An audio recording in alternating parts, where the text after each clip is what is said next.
Good morning everybody. आज मैं आप लोगों के सामने प्रांतीय विधानसभा के चुनाव की चर्चा कर रहा हूं। जैसा कि आप लोग जानते हैं कि प्रांतीय विधानसभा का चुनाव जो 1937 ईस्वी में आयोजित किया गया था, इस चुनाव की घोषणा 1935 ईस्वी के भारत सरकार अधिनियम के तहत की गई है। भारत सरकार अधिनियम 1935 जो लाया गया वह तीसरे गोलमेज सम्मेलन में यह प्रस्तावित प्रपोजल था और उस तीसरे गोलमेज सम्मेलन हालांकि असफल घोषित कर दिया गया जो लंदन में आयोजित किया गया था। रैमजे मैकडोनाल्ड उसकी अध्यक्षता कर रहा था। हालांकि उस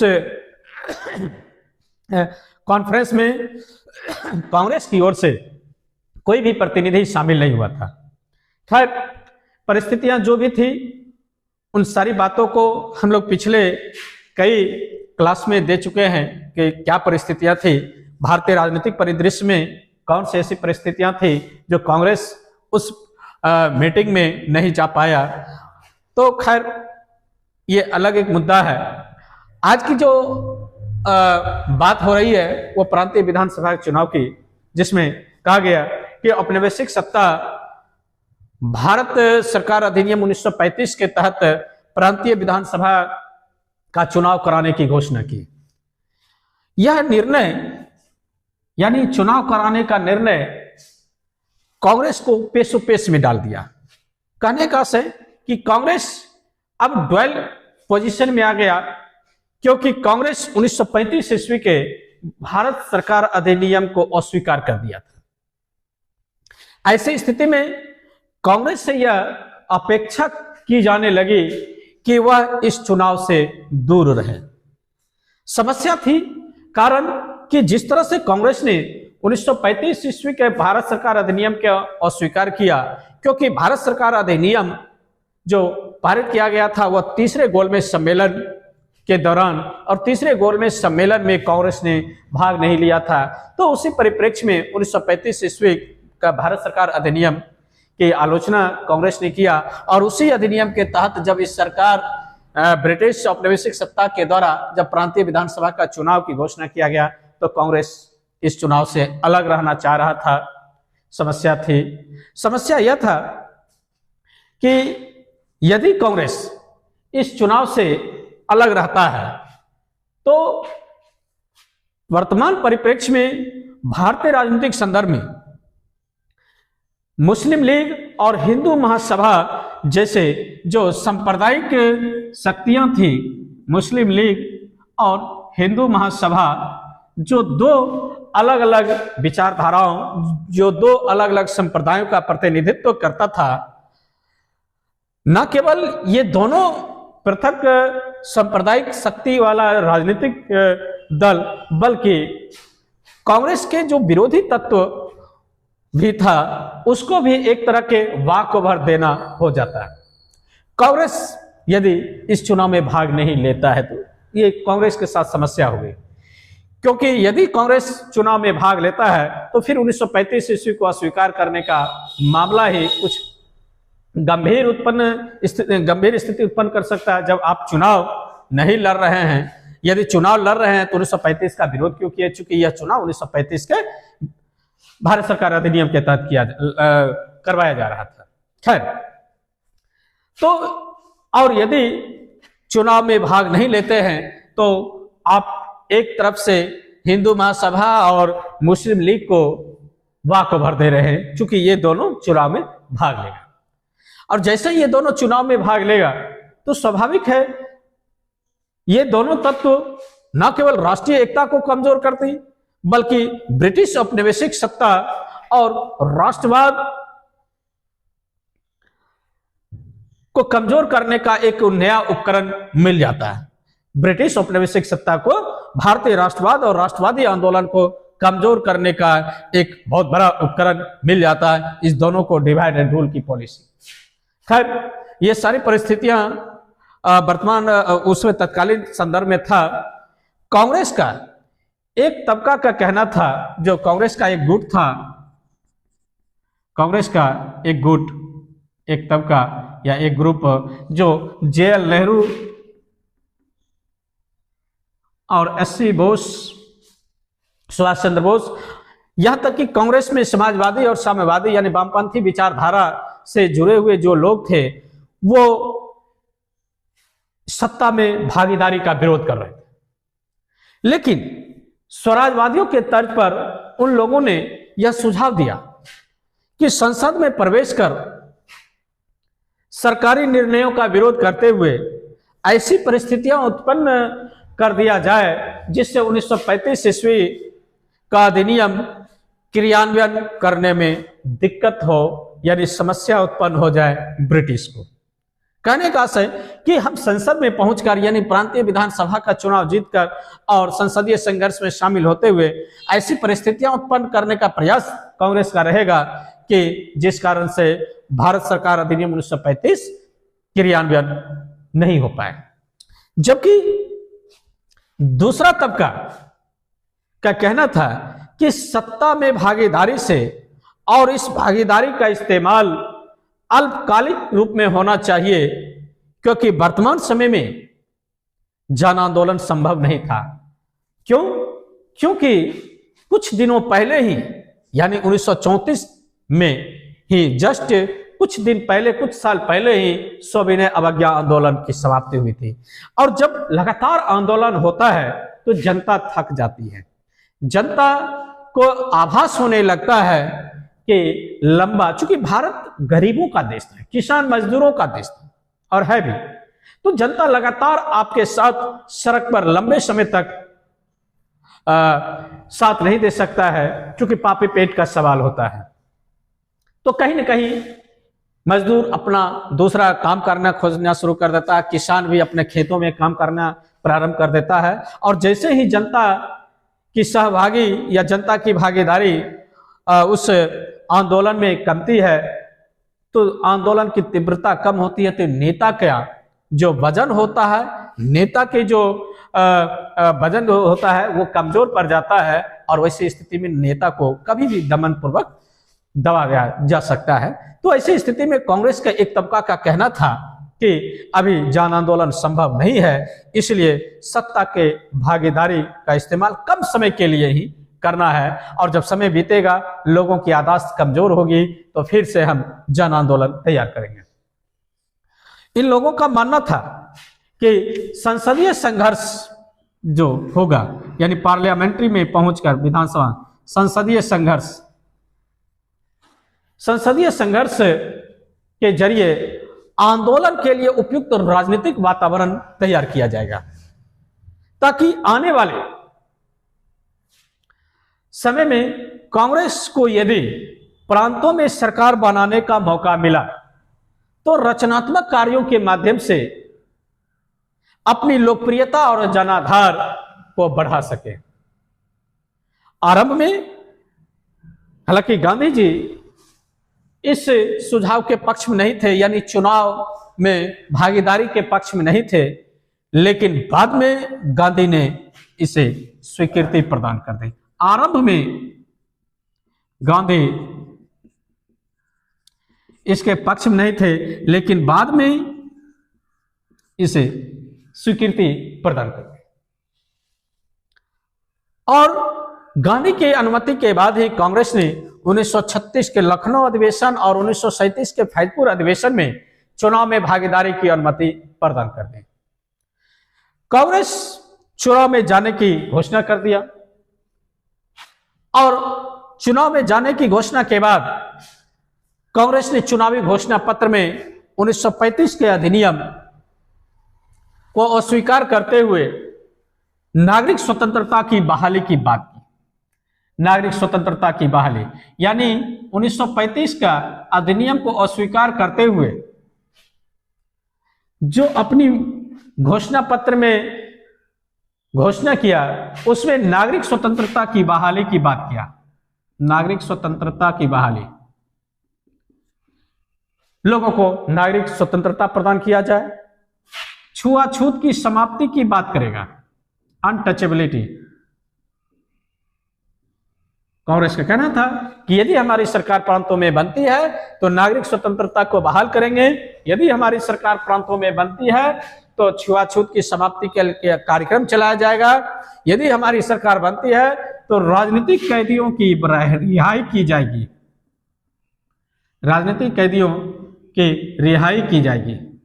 जितने भी राजनीतिक कैदी बंद है सीडीएम आंदोलन के दौरान जो हुई थी, तो न केवल राजनीतिक कैदियों और छुआछूत की समाप्ति के लिए या नागरिक स्वतंत्रता के लिए कार्य किया जाएगा, बल्कि कृषि के ढांचे में भी परिवर्तन किया जाएगा।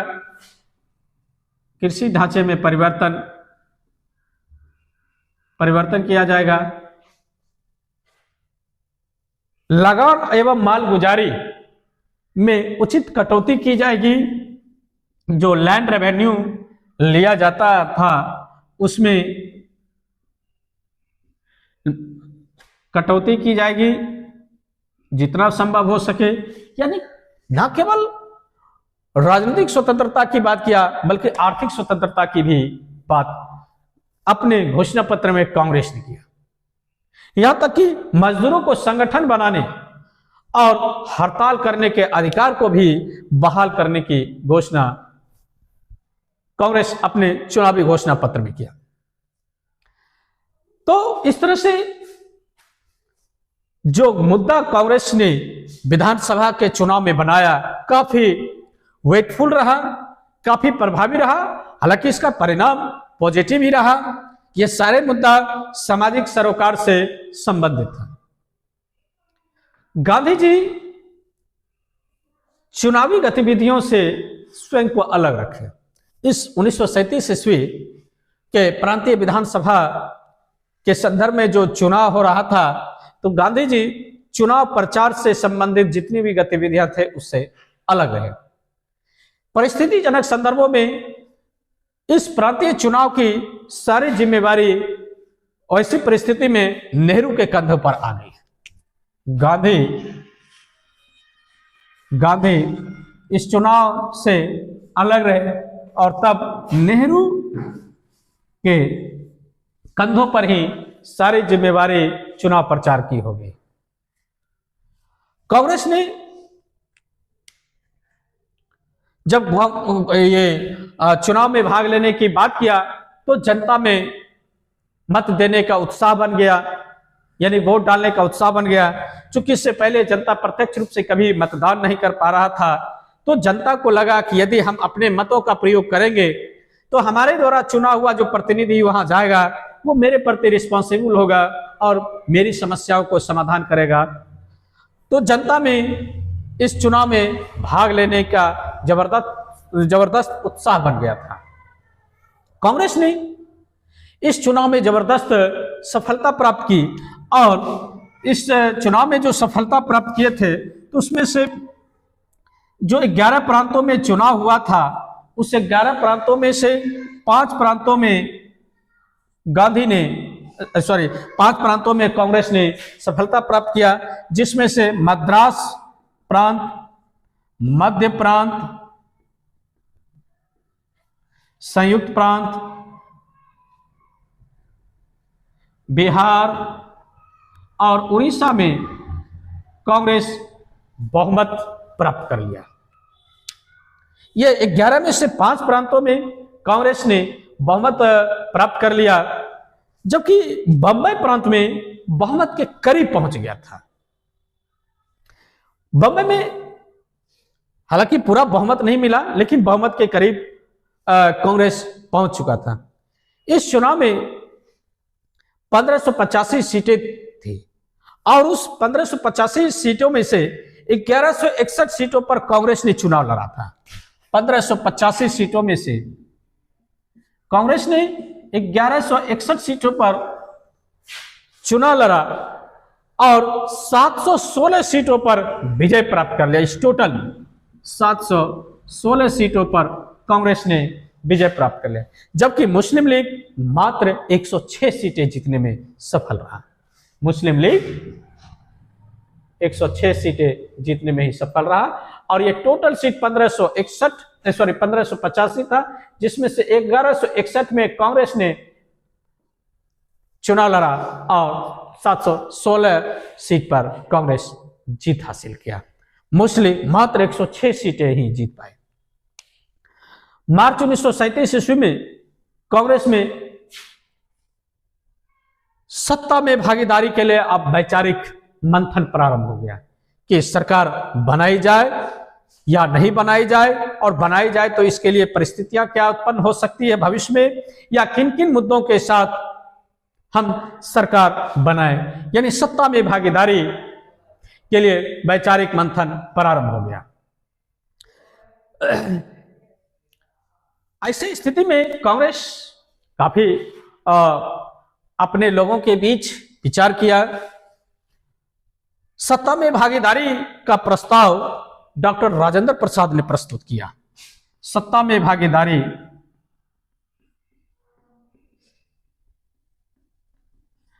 का प्रस्ताव डॉक्टर राजेंद्र प्रसाद ने प्रस्तुत किया, जबकि डॉक्टर राजेंद्र प्रसाद के इस प्रस्ताव को अनुमोदन सरदार वल्लभ भाई पटेल ने किया। इस प्रस्ताव का अनुमोदन सरदार वल्लभ भाई पटेल ने किया।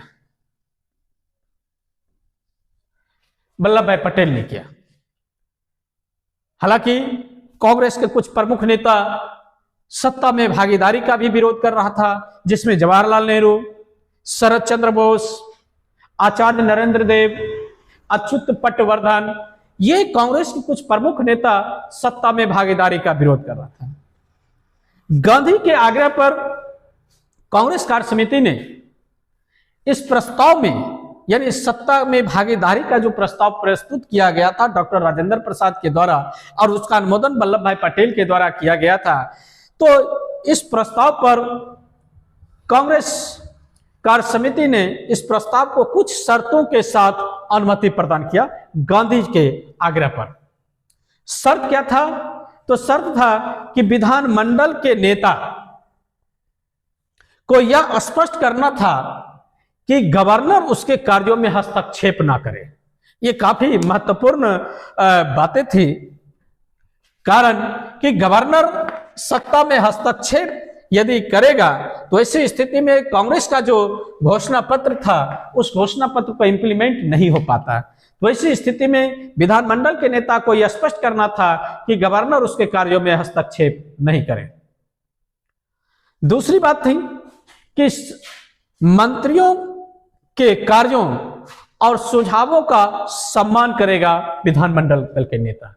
यदि किसी के नेतृत्व में सत्ता प्रारंभ करता है या सरकार बनाया जाता है कांग्रेस के नेताओं के द्वारा, तो उस विधानमंडल या विधानसभा के नेता को जो मुख्यमंत्री बनेगा या प्रधानमंत्री बनेगा, उसको उसके मंत्रियों के कार्यों और सुझावों को सम्मान करना पड़ेगा, गवर्नर का हस्तक्षेप को रोकना पड़ेगा।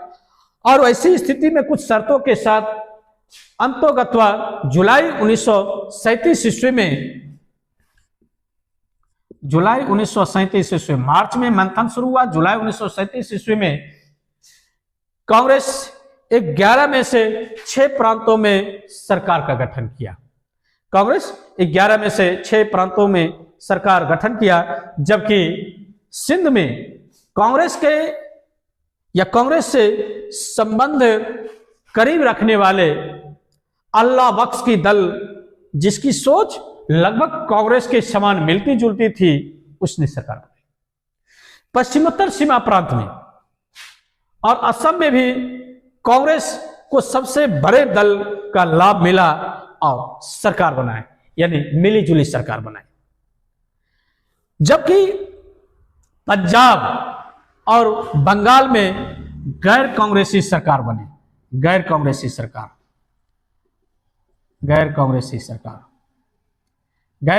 सरकार पंजाब और बंगाल में बनाया।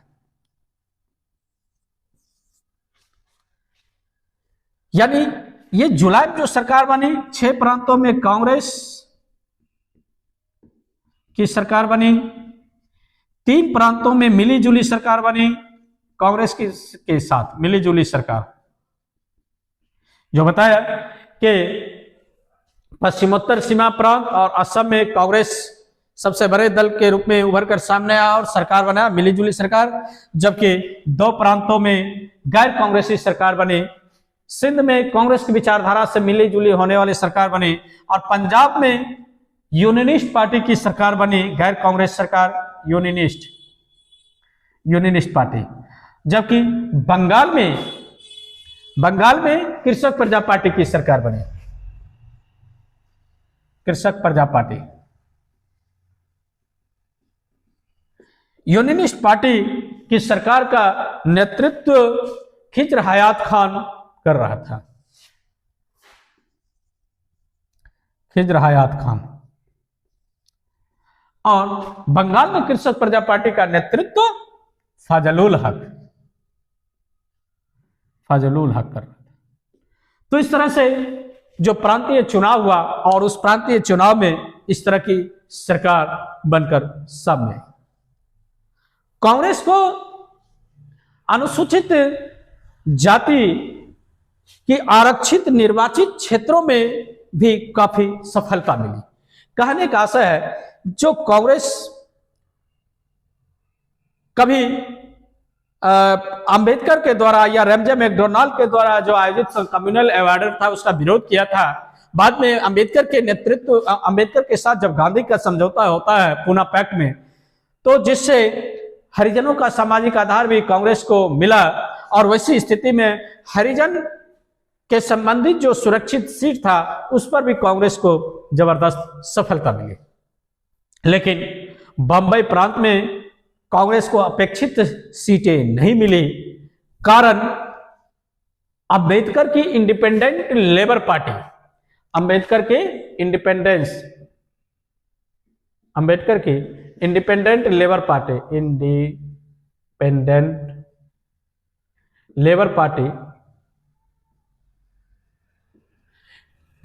लेबर पार्टी 15 आरक्षित सीटों में से 13 सीटों पर विजय प्राप्त कर ली। यानी अंबेडकर का प्रभाव महाराष्ट्र में यानी बंबई प्रांत में देखने को स्पष्ट रूप से मिला। जहां तक कि बिहार की बात है तो बिहार पर थोड़ा सा चर्चा कर लिया जाए, क्योंकि बिहार कांग्रेस का एक महत्वपूर्ण गढ़ माना जाता था और गांधी की राजनीतिक यात्रा भी बिहार से ही प्रारंभ हुई थी 1917 ईस्वी में चंपारण नील सत्याग्रह के। तो बिहार में 158 सीटों पर चुनाव हुआ था। बिहार में 158 सीटों पर चुनाव हुआ था, जिसमें 107 सीटों पर कांग्रेस ने चुनाव लड़ा। 158 सीट था जिसमें से 105 पर कांग्रेस ने चुनाव लड़ा। 107 पर कांग्रेस ने चुनाव लड़ा और इस 107 पर कांग्रेस ने चुनाव लड़ा, जिसमें से 98 सीट पर कांग्रेस विजय प्राप्त कर और 98 सीटें कांग्रेस जीता। जबरदस्त स्ट्राइक रेट कांग्रेस का बिहार में देखने को मिलता है। इस चुनाव के संदर्भ में काफी उहापोह के बाद डॉक्टर श्री कृष्ण सिंह के नेतृत्व में सरकार का गठन बिहार में। हालांकि डॉक्टर श्री कृष्ण सिंह के नेतृत्व में जब सरकार गठित हुआ उससे पहले गवर्नर के हस्तक्षेप के मुद्दे पर कांग्रेस सरकार नहीं बनाई, क्योंकि बिहार में गवर्नर सरकार में हस्तक्षेप करना चाह रही थी। वैसी स्थिति में कांग्रेस, चूंकि गांधी के सामने में ही यह शर्त रखा गया कि यदि कांग्रेस के विधानमंडल के नेता गवर्नर के हस्तक्षेप को स्वीकार करता है तब वैसी स्थिति में सरकार बनाना व्यर्थ है। और परिस्थितिजनक संदर्भों में जब गवर्नर बिहार में हस्तक्षेप कर रहा था तो वैसी स्थिति में कांग्रेस सरकार बनाने से अपने आप को रोका और डॉक्टर श्री कृष्ण सिंह उसमें सरकार नहीं बनाया। अंततः इस दौरान जब तक कांग्रेस ने सरकार नहीं बनाया उस दौरान मोहम्मद यूनिस ने सरकार बनाई। मोहम्मद यूनिस इसीलिए कहा जाता है मोहम्मद यूनिस। बिहार में पहले पहला मुख्यमंत्री मोहम्मद यूनुस बना। लेकिन जब फिर सुलह समझौता होता है, जब गवर्नर हस्तक्षेप करने से अपने आप को रोकना प्रारंभ कर दिया और घोषणा कर दिया कि मैं हस्तक्षेप नहीं करूंगा, तब डॉक्टर श्री कृष्ण सिंह बिहार में कांग्रेस की ओर से सत्ता संभालने में सफल रहा और उस सरकार में श्री कृष्ण सिंह बिहार के एज ए प्राइम मिनिस्टर यानी प्रधानमंत्री के रूप में कार्य किया। डॉक्टर अनुग्रह नारायण सिंह उस मंत्रिमंडल में शामिल हुए और डॉक्टर अनुग्रह नारायण सिंह बिहार मंत्रिमंडल में उप मुख्यमंत्री के रूप में कार्य करना प्रारंभ किया और साथ ही साथ उनके हाथों वित्त मंत्री का भी पद दिया गया था। रामदयालु सिंह उस समय बिहार विधानसभा के अध्यक्ष बने थे और अब्दुल बारी उपाध्यक्ष बने थे। बाद में परिस्थिति बदला और अंडमान से जो लाए गए राजनीतिक कैदी था, उस अंडमान से लाए गए राजनीतिक कैदी की रिहाई के मुद्दे पर जनवरी 1938 ईस्वी में श्री कृष्ण सिंह मंत्रिमंडल ने इस्तीफा दे दिया। जनवरी 1938 ईस्वी में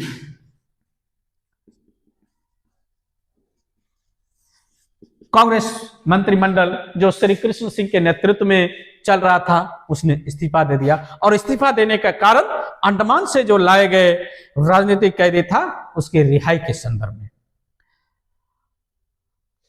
न केवल बिहार में कांग्रेस मंत्रिमंडल ने इस्तीफा दिया, बल्कि इस दौरान आगे चलकर जब सेकेंड वर्ल्ड वॉर प्रारंभ होता है तो सेकेंड वर्ल्ड वॉर प्रारंभ होने पर वायसराय लॉर्ड लिथगो ने भारतीय नेताओं से सलाह मशविरा किए बगैर भारतीयों को जर्मनी के खिलाफ ब्रिटेन की तरफ से युद्ध में झोंक दिया।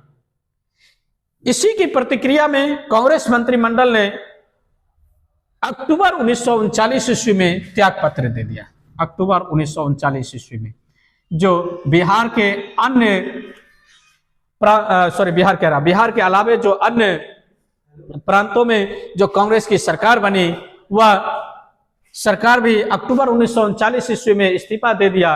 कारण कि इस्तीफा देने का कारण जो बनता है, चूंकि भारतीयों से बगैर सलाह मशविरा लिए ब्रिटिश की ओर से द्वितीय विश्व युद्ध में शामिल कर देना यह कांग्रेस को अच्छा नहीं लगा और उसी की प्रतिक्रिया में कांग्रेस मंत्रिमंडल ने अपना इस्तीफा दे दिया। जबकि बिहार में जो इस्तीफा देने का कारण बना था वह बना था कि अंडमान से लाए गए जो राजनीतिक कैदी है उसको रिहाई के संदर्भ प्रश्न इससे अक्सर पूछता है। तो बिहार मंत्रिमंडल के इस्तीफा देने का कारण क्या था, तो कांग्रेस इसीलिए इस्तीफा दे दिया। श्री कृष्ण सिंह के नेतृत्व में थी सरकार और उसने इसलिए इस्तीफा दे दिया क्योंकि रिहाई जो राजनीतिक कैदी थे उस पर बात नहीं बन रही थी जो अंडमान से लाया हुआ था और इसमें हस्तक्षेप करना प्रारंभ कर दिया था गवर्नर, जिस कारण से श्री कृष्ण सिंह ने इस्तीफा दे दिया। कांग्रेस मंत्रिमंडल द्वारा त्यागपत्र दिए जाने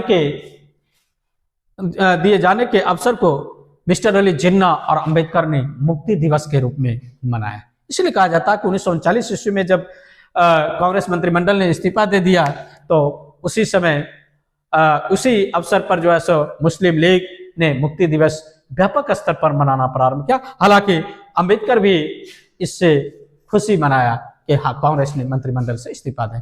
लेकिन इस दौरान जो समस्याएं उभर कर सामने आई वो अक्सर सत्ता में आने पर होती है और वो अक्सर जो सत्ता में आने पर होती है, चाहे वो किसी भी दल की सरकार रहे, चाहे वो ब्रिटिश सरकार के दौरान हो या फिर आजाद भारत के बाद हो या आज के वर्तमान परिप्रेक्ष्य में भी, जो सबसे बड़ी समस्या उभर कर सामने आती है वह होती है भ्रष्टाचार। और भ्रष्टाचार के संदर्भ में गांधी जी ने कह दिया कि मेरी इच्छा है कि इस भ्रष्टाचार के संदर्भ में पूरी समूची पार्टी को दाह संस्कार कर देना अच्छा समझूंगा, जिससे कि व्याप्त जो भ्रष्टाचार है वह समाप्त हो जाए। इस व्याप्त भ्रष्टाचार को बर्दाश्त करने से बेहतर है कि इस पूरे कांग्रेस पार्टी को ही समाप्त कर दिया जाए या पूरी पार्टी को ही दाह संस्कार कर दिया जाए। तो इस तरह से बिहार विधानसभा के अलावे अन्य जो प्रांतों में ब्रिटिश की सरकार बनी, उस ब्रिटिश सरकार की जो परिस्थितियां थी उस पर चर्चा किया और कांग्रेस की स्थिति पर भी चर्चा किया कि किन परिस्थितियों में कांग्रेस ने प्रांतीय विधानसभा चुनाव में भाग लिया और क्यों नहीं पहले इस चुनाव में भाग लेना चाह रहा था, क्योंकि कांग्रेस के साथ समस्याएं थी कि यदि कांग्रेस इस प्रांतीय विधानसभा चुनाव में भाग लेता है तो 1935 का अधिनियम को स्वीकार करने जैसा होगा, जबकि 1935 का भारत सरकार अधिनियम को कांग्रेस ने अपोज कर दिया था, क्रिटिसाइड किया था। तो इन सारे परिस्थितियों में आज हमने प्रांतीय विधानसभा चुनाव 1937 को देखा और मैं आशा करता हूं कि आपको यह क्लास अच्छा लगेगा और अच्छा लगा होगा तो आप इस वीडियो पर अपना कमेंट करते हुए, टिप्पणी देते हुए इस चैनल को अधिक से अधिक शेयर कर सब्सक्राइब करें और एक बार लाइक अवश्य करते हैं। Thank you.